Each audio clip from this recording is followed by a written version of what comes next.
ことが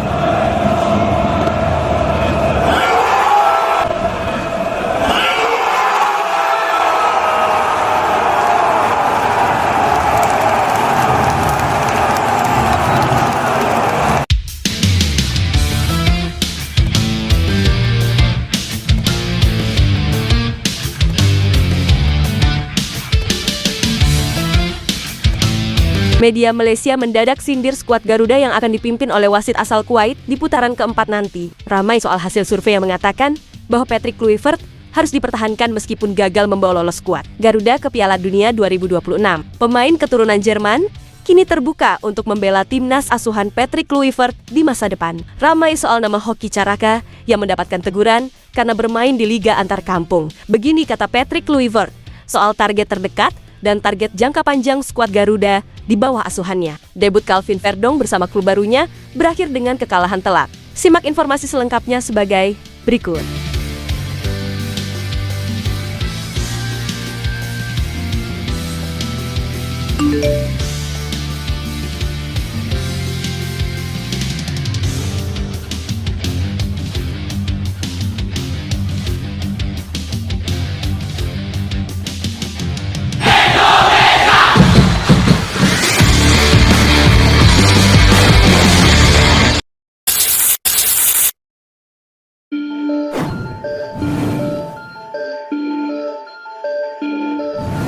Bek timnas Indonesia yaitu Calvin Verdong kini telah resmi melakoni debut bersama Lille di Liga 1 Prancis. Namun sayang, debutnya dinodai dengan kekalahan telak 0-3 dari Lens. Bertanding di Stade Bollaert de l'Elysée, Verdong memulai pertandingan dari bench, di mana ia baru mendapatkan kesempatan dimainkan di menit ke-18 untuk menggantikan Romain Praut yang mengalami cedera. Baru 10 menit Verdong di lapangan, gawang Lille justru kebobolan, di mana gol keunggulan Lens dicetak di menit ke-28. Beberapa peluang pun berhasil dihasilkan oleh Lille, namun Calvin Verdong dan kolega tidak mampu mencetak gol balasan hingga laga usai. Dalam hal ini menjadi kekalahan perdana Lille dari 5 pertandingan di Liga 1 Prancis.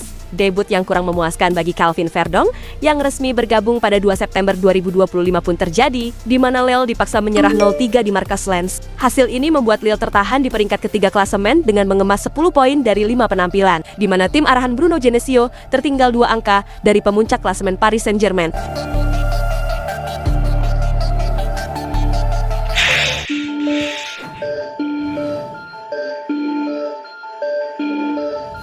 Media Malaysia kini disebut menyindir timnas Indonesia yang akan dipimpin oleh wasit asal Kuwait di saat menantang tuan rumah Arab Saudi di matchday pertama Grup B putaran keempat. Netizen Malaysia itu dengan akun yang bernama Flermi Tim M memprediksi timnas Indonesia akan dicurangi oleh Ahmed Al-Ali, wasit asal Kuwait. Penilaian itu muncul karena wasit Ahmed Al-Ali pernah menguntungkan tuan rumah Qatar di saat bertemu tim kuat Iran di semifinal Piala Asia 2023 yang lalu. Di saat itu laga Qatar kontra Iran sama-sama kuat 2-2 hingga menit ke-80. Namun 2 menit berselang, Qatar mencetak gol ketiga lewat Al-Mo'is Ali. Gol itu membuat timnas Qatar unggul 3-2 atas Iran dan skor bertahan hingga akhir laga. Ya, sejatinya dalam siaran ulang di laga itu terlihat jelas bahwa Al-Mo'is Ali sudah terlebih dahulu terjebak offside sebelum membobol gawang Iran. Namun kala itu, wasit Ahmed Al-Ali yang memimpin laga tersebut enggan mengecek VAR untuk melihat apakah yang mencetak gol terjebak offside atau tidak. Selain itu, wasit tersebut juga tidak mengesahkan gol timnas Iran yang dibuat oleh Serdar Azmoun. Wasit Ahmed Al-Ali menjadi penyebab dibalik kemenangan 3-2 Qatar atas Iran. Bisa dibilang, ucapkan selamat tinggal untuk Piala Dunia. Habitat kalian hanya ASEAN. Sindir akun Flermi Tim M asal Malaysia tersebut. Ya, Ketua Umum PSSI Erick Thohir pun kala itu langsung memprotes ke AFC ketika tahu laga timnas Indonesia kontra timnas Arab Saudi akan dipimpin oleh wasit asal Kuwait. Erick Thohir menilai bahwa situasi ini tidak fair karena Kuwait dan Arab Saudi berasal dari regional yang sama.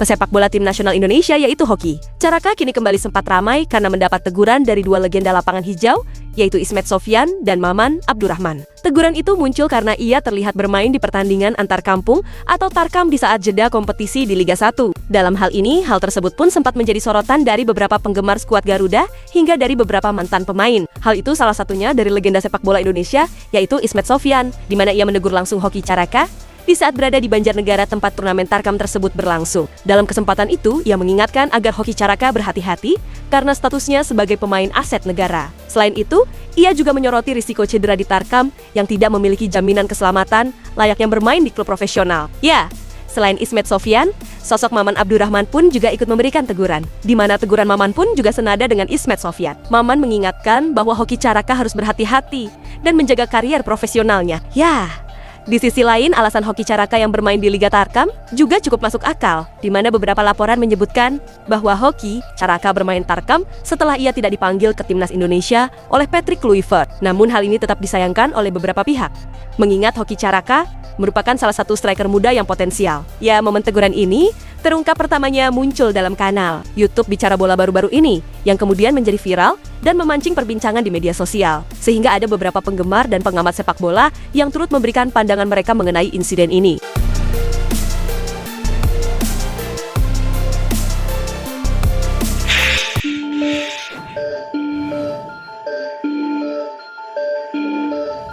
PSSI kini diminta mempertahankan Patrick Kluivert apabila timnas Indonesia gagal lolos ke Piala Dunia 2026.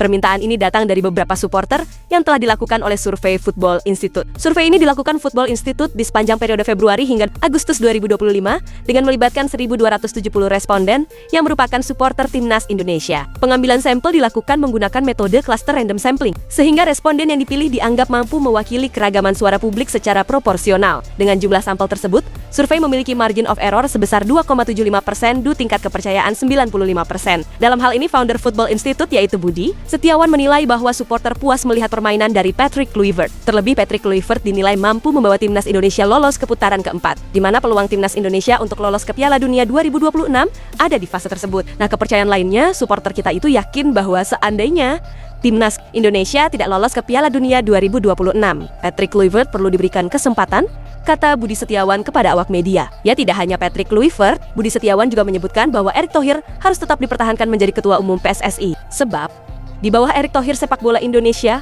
sudah sangat maju. Kami juga bertanya, apakah Erick Thohir layak dipertahankan? Jawabannya hampir 70% menyatakan dia layak dipertahankan, kata Budi Setiawan. Lanjut Budi Setiawan, pertanyaan-pertanyaan yang ia buat sangat menungkik tajam kepada responden tentang kepemimpinan Patrick Kluivert dan juga Erick Thohir. Katanya para supporter memiliki keyakinan bahwa PSSI saat ini memang sudah berada di level yang benar. Di sisi lain, menurutnya supporter tetap yakin bahwa timnas Indonesia bisa lolos ke Piala Dunia 2026. Hal itu baik nanti melalui putaran keempat ataupun lewat jalur playoff di babak selanjutnya. Mungkin itu adalah gambaran garis besar hasil survei yang kami lakukan, tutup Budi Setiawan.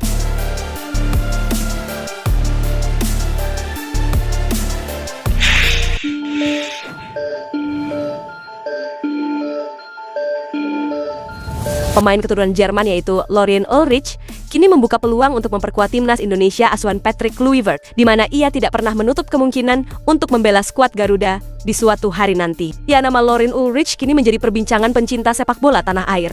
Hal ini setidaknya sejak Maret yang lalu. Menurut Yusa Nugraha, PSSI sudah mendekati Lorien Ulrich melalui sang ayah. Lorien sudah didekati oleh PSSI. PSSI sudah ngobrol dengan ayahnya Lorien. Agen dari PSSI, yaitu Fardi Bahdim, sudah menghubungi ayahnya Lorien, kata Yusa Nugraha. Dalam hal ini Lorien Ulrich ini disinyalir dapat menambah daya gedor timnas Indonesia, di mana pesepak bola 20 tahun itu dapat diperankan sebagai winger kiri ataupun gelandang serang. Bersama FC Magdeburg di musim ini, ia berstatus pemain andalan, di mana ia telah 5 kali merumput di Liga 2 Jerman di musim ini dengan koleksi 2 assist. Pencapaian itu membuat Lorien Ulrich pun dipanggil oleh timnas Jerman U20 di FIFA Matchday September kemarin, di mana ia selalu tampil sebagai starter di saat timnas Jerman U20 menang 5-1 atas Swiss, serta menghancurkan Italia dengan skor 4-0. Bahkan di saat menang 5-1 atas Swiss, Lorien Ulrich ditunjuk sebagai kapten. Pertanyaannya, apakah ini pertanda bahwa Lorien Ulrich menutup pintu untuk membela timnas Indonesia? Maka jawabannya adalah tidak. Meskipun sudah menjadi andalan di timnas Jerman U20, ia yang memiliki darah Indonesia dari sang ayah masih terbuka untuk membela skuad Garuda. Komentar itu disampaikan langsung oleh dirinya di saat diwawancara oleh media FC Magdeburg. Saya tahu ada permintaan untuk membela timnas Indonesia, tapi saya kini bermain untuk Jerman, saya menilai itu penting bagi saya, kata Lorien Ulrich. Namun, saya tidak akan pernah bilang tidak. Jadi saya tidak sepenuhnya menutup kemungkinan untuk membela timnas Indonesia, tutur sang pemain.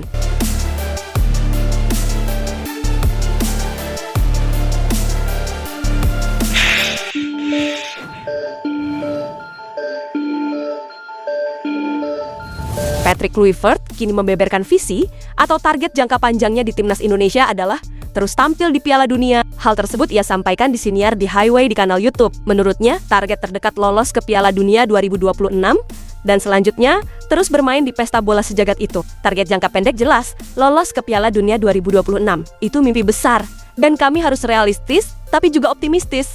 Kata Patrick Kluivert, target jangka panjang, membangun sistem dari usia muda sampai senior. Agar Indonesia bisa konsisten hadir di setiap Piala Dunia, ucap pelatih asal Belanda tersebut. Ya saat ini, tim Merah Putih lolos ke putaran keempat kualifikasi Piala Dunia 2026 ini. Di fase ini, JIZES dan kawan-kawan akan berhadapan dengan Arab Saudi dan juga Irak. Timnas Indonesia akan bentrok dengan Arab Saudi di Jeddah pada 8 Oktober 2025 ini. Lalu 3 hari berselang, tim Merah Putih berjumpa Irak pada 11 Oktobernya. Dalam hal skuad Garuda harus menumpas timnas Arab Saudi dan juga Irak agar bisa lolos ke Piala Dunia mendatang. Namun kalaupun tidak menjadi juara grup, di sini timnas Indonesia masih punya peluang untuk tampil ke putaran kelima kualifikasi atau babak playoff, asalkan bisa menjadi runner-up grup. Untuk saat ini, target yang dibidik adalah menjadi juara grup. Itu artinya, timnas Indonesia harus meraup poin tertinggi dari pertandingan ini nantinya.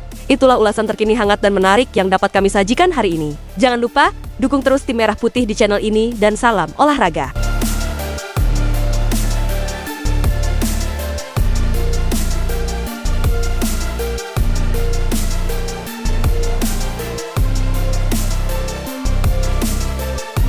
Thank you.